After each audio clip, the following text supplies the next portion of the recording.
सानो भिडियो बनाउन खोजेँ। यहाँ चाहिँ मैले यो 3 दिने विश्व शान्ति मैत्री आध्यात्मिक पाठ पूजा पाठ प्रार्थना कार्यक्रम रहेछ कि त्यो चाहिँ खासमा।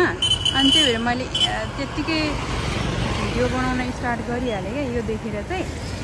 तर भिडियो बनाउन मन लाग्यो, तर यो स्टार्ट चाहिँ गरेको होइन। यो 10 गते 11 गते र 12 गते क्या ठ्याक्क मन्थमा स्टार्ट भएको रहेछ। र स्कुटर राखेर नानीलाई त्यहाँ राखेर अनि है के हो यो यस्तो बुझ्न चाहिँ मैले केही पनि बुझिनँ क्या यहाँनिर किन हो के हो भन्ने कुरा चाहिँ मैले फर द फर्स्ट टाइम देखेको लाइफमै। अनि मान्छेहरू चाहिँ यहाँ चाहिँ विश्व शान्ति पूजा भनेको छ, तर कसरी कस्तो मान्छेहरू त्यो चाहिँ हामीलाई थाहै भएन है।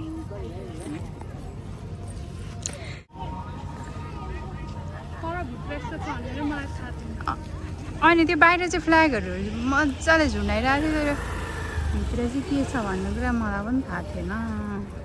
त्यसरी 3 दिने विश्व शान्ति पूजा अरे। अब त्यो भित्र चाहिँ के हुन्छ थाहा छैन मलाई। यस्तो राम्रो देखेछ के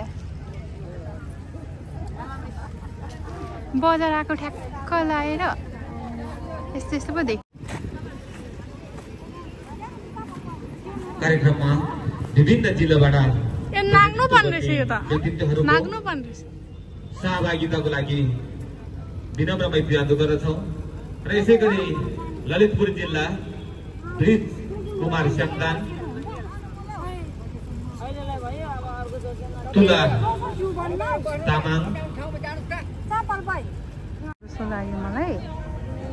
केन्द्रीय कार्यालय हलखोरिया बारा नेपाल। मान्छे मात्रै छ, तर के हो भन्ने कुरा नै थाहा छैन क्या होइन। विश्व शान्ति पूजा भनेको छ, त्यसको नाममा धर्म महात्मा गुरुमार्ग गुरुजीहरू लम्बद्ध रूपमा पूजा हलभित्र प्रवेश गर्ने कार्य निरन्तरता भइरहेको छ।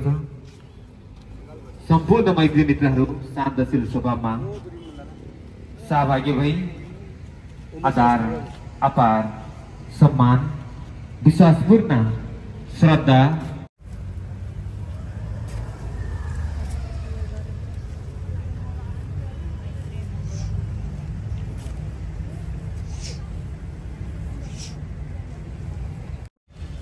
के हो यस्तो पूजा चाहिँ।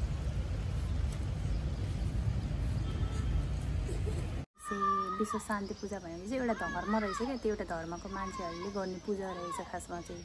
त्यो पूजा चाहिँ भोलि पर्सि अनि अर्को दिन 3 दिन लाग्ने रहेछ। अनि त्योको प्रिपेरेसन चाहिँ आज भएको रहेछ क्या।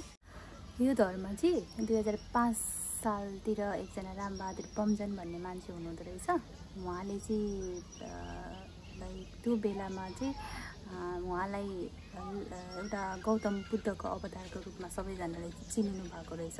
उहाँको नाम चाहिँ रामबहादुर बमजन हो। अनि त्यहाँ चाहिँ धेरैजना तामाङहरू नै हुनुहुन्थ्यो। सायद खै सबैजनाले लिन त मिल्छ होला, तर तामाङ नै हुनुहुन्थ्यो। उहाँ जो रामबहादुर बमजन चाहिँ उहाँ आउनुभएको छैन भनेर भन्नुभएको थियो, तर अरू गुरुहरू भन्ने हुनुहुँदो रहेछ। उहाँहरू चाहिँ हुनुहुँदो रहेछ। अनि खासमा चाहिँ त्यति बेला चाहिँ सबैजनाले गौतम बुद्धको त्यो नामले चिनिनु भएको रहेछ। तर बिचमा चाहिँ कस्तो उहाँहरूको उतार चढावहरू पनि रहेछ। जेल पनि जानु भएको रहेछ। कुन केसेसमा हो त्यो चाहिँ अब मलाई पनि सबै कुरा थाहा छैन।